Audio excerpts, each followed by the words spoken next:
Hello everybody.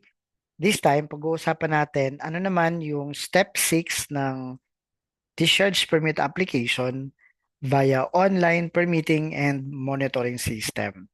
Paano mag-complete ng step 6? Ano ang mga kailangang i-provide sa step 6 ng discharge permit application? Well, bago ka makarating sa step 6, kailangan muna na makomplete ang steps 1 to 5 at lahat po ng information na naibigay mo sa steps 1 to 5, hahanapin, hihingin sa step number 6 yung mga requirements na yon. So yung step 6, ibig sabihin, ito yung mga documentary requirements for discharge permit application. Well, yung documentary requirements, depende po yan sa kung anong type of application. So, ang documentary requirements na isasubmit mo for new application ay iba sa mga documentary requirements for renewal application. Sa new application ng discharge permit, ang mga basic requirements dito, number one, yung ating notarized application form na computer generated ito sa step number 5. And then number 2, yung ECC or CNC. Number 3, yung PCO accreditation or appointment letter. Kung hindi pa duly accredited sa ibang region, merong pagtanggap ng appointment letter. Meron naman pagtanggap ng proof of submitted application. At usually yung iba, hinahanap pati yung official receipt of payment na nakapag-submit ka ng application, meron pang proof of payment. So, ang main requirement talaga ay PCO accreditation certificate, pero it varies from region to region. May mga cases na ganyan. Now, number 4 is the hazardous waste generator registration certificate. At doon sa certificate, naka-indicate yung DNR ID number. Hinahanap din sa first time application ang water billing statement, lalong-lalo kung connected sa local water provider. Water permit naman kung may sariling source of water supply. Plan and elevation layout, vicinity map, and wastewater line layout na ito po ay signed and sealed by a registered sanitary or chemical engineer. Gumagawa din at nagsasubmit tayo ng engineer's report at ang panghuli yung proof of payment sa dalawang fees. Ito yung load-based fee at application fee.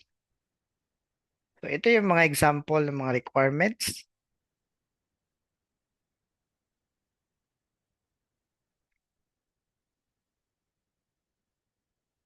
Now, for renewal application, ang mga requirements naman po ay yung notarized application form na computer generated din sa step 5 nitong OPMS, the copy of the latest wastewater discharge permit. Kailangan during the filing of the renewal, valid pa po yun. Pagka expired na yung discharge permit na na-submit or na-file yung application for renewal, pwede magkaroon ng fine and penalty doon. The copy of the PCO accreditation certificate, the DNR ID number as a hazardous waste generator, the copy of the recent laboratory result of water sampling, at kung hindi naman required ng water testing, ang kadalasang hinihingi yung mga certification or proof of periodic siphoning. The copy of the submitted self-monitoring reports, and usually dahil online na po ang submission ng SMR, hinahanap na din pati yung acknowledgement ng system na nakapag-submit ng self-monitoring report. Kung yan ay valid for 1 year ang discharge permit, so merong 4 na self-monitoring reports. The proof of compliance to permit conditions like yung ating mga PCO accreditation certificate, yung mga submitted reports, yung mga monitoring results at anumang certification like water sampling, certificate of analysis, or certification of siphoning. And after satisfying all the requirements, bibigyan ka ng order of payment, babayaran mo na naman ulit yung dalawang fees, ang load-based fee and application fee. Lahat po ng mga requirements na ito ay naka-PDF at ina-upload natin sa step number 6. So yun po yung mga requirements for discharge permit application na hinahanap sa step number 6. Ito pong step number 6, naka-indicate na dito yung mga requirements.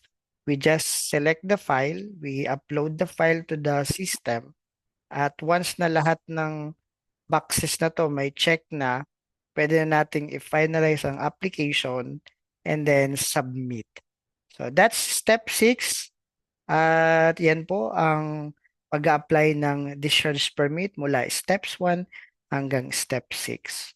Thank you very much everyone, at kung gusto niyo pang matuto sa iba pang mga environmental compliance at lalong-lalo yung application, please subscribe, share this video and like this video. Maraming salamat and have a good day.